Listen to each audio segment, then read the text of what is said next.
आज हम समुद्र मंथन के बारे में बात करेंगे। अगर आप भगवान शिव के भक्त हो तो इस वीडियो को लाइक और चैनल को जरूर सब्सक्राइब करें। तो वीडियो शुरू करते हैं। तो सब मिलकर बोलो जय बाबा भोलेनाथ की। शिव भगवान और समुद्र मंथन की कथा। शिव भगवान को महादेव के रूप में जाना जाता है। उनकी कथाएं अनंत और प्रेरणादायक हैं। उनमें से एक प्रमुख कथा समुद्र मंथन की है, जिसमें शिव भगवान ने अपने तप और त्याग से सृष्टि की रक्षा की। समुद्र मंथन की शुरुआत प्राचीन समय की बात है, जब देवताओं और असुरों के बीच निरंतर युद्ध होता रहता था। असुर हमेशा बलशाली और शक्तिशाली होते थे, जिससे देवताओं को पराजित होना पड़ता था। ऐसी स्थिति में सभी देवता भगवान विष्णु के पास गए और अपनी समस्या का समाधान मांगा। भगवान विष्णु ने उन्हें समुद्र मंथन का सुझाव दिया। उन्होंने कहा कि यदि आप और असुर मिलकर क्षीर सागर का मंथन करेंगे तो अमृत की प्राप्ति होगी। अमृत का सेवन करने से देवता अमर और अजेय हो जाएंगे। देवताओं और असुरों ने मिलकर मंथन का निश्चय किया। मंदराचल पर्वत को मथानी के रूप में और वासुकी नाग को रस्सी के रूप में प्रयोग किया गया। भगवान विष्णु ने स्वयं कच्छप कछुए का रूप धारण किया और पर्वत को अपनी पीठ पर स्थिर किया। हलाहल विष की उत्पत्ति। समुद्र मंथन शुरू हुआ। दोनों पक्ष बड़ी मेहनत और जोश के साथ मंथन करने लगे। मंथन के दौरान सबसे पहले समुद्र से हलाहल नामक भयंकर विष निकला। ये विष इतना घातक था कि इसके स्पर्श मात्र से ही सभी जीव जंतु, पेड़ पौधे और यहाँ तक कि देवता और असुर भी संकट में पड़ गए। विष के तीव्र प्रभाव से सृष्टि के विनाश का खतरा उत्पन्न हो गया। देवताओं और असुरों को ये समझ नहीं आ रहा था कि इस समस्या का समाधान कैसे किया जाए।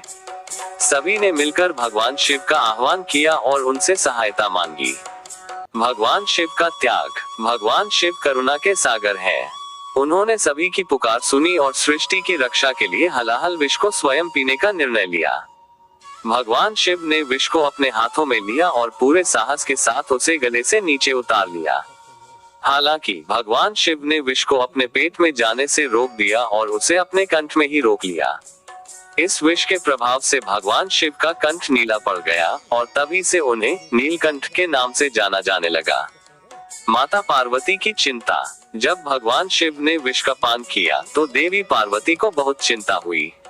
उन्होंने तुरंत भगवान शिव के गले पर हाथ रखा ताकि विष उनके शरीर में और अधिक फैल न सके। उनकी भक्ति और प्रेम से भगवान शिव ने विष को नियंत्रित रखा और सृष्टि की रक्षा की। समुद्र मंथन का समापन। भगवान शिव के इस त्याग के बाद समुद्र मंथन बिना किसी रुकावट के जारी रहा।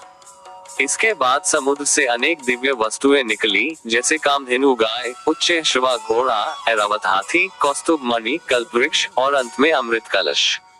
अमृत कलश की प्राप्ति के साथ देवताओं और असुरों में इसे पाने के लिए संघर्ष हुआ। भगवान विष्णु ने मोहिनी रूप धारण कर अमृत को देवताओं को वितरित किया, जिससे देवता अमर हो गए। कथा का महत्व। समुद्र मंथन और भगवान शिव का ये त्याग हमें सिखाता है कि सृष्टि और समाज की भलाई के लिए त्याग और समर्पण सबसे बड़ा धर्म है। भगवान शिव ने विष का पान कर यह संदेश दिया कि कठिनाइयों को सहने की शक्ति और दूसरों की भलाई के लिए स्वयं कष्ट उठाना ही सच्चे देवत्व का प्रतीक है। शिव भगवान की यह कथा हमें ये भी सिखाती है कि जीवन में कितने ही बड़े संकट क्यों न आए, अगर हमारी नियत और उद्देश्य पवित्र है तो हर समस्या का समाधान संभव है। इस प्रकार भगवान शिव के इस त्याग और साहस ने न केवल सृष्टि की रक्षा की, बल्कि यह भी सिद्ध किया कि वे केवल एक देवता नहीं बल्कि महादेव है। उनका ये कार्य आज भी समर्पण, त्याग और साहस का आदर्श उदाहरण है। तो मैंने आपको समुद्र मंथन के बारे में बताया। अगर आप भोलेनाथ के भक्त हो तो वीडियो को लाइक और चैनल को सब्सक्राइब जरूर करें। जय भोलेनाथ की।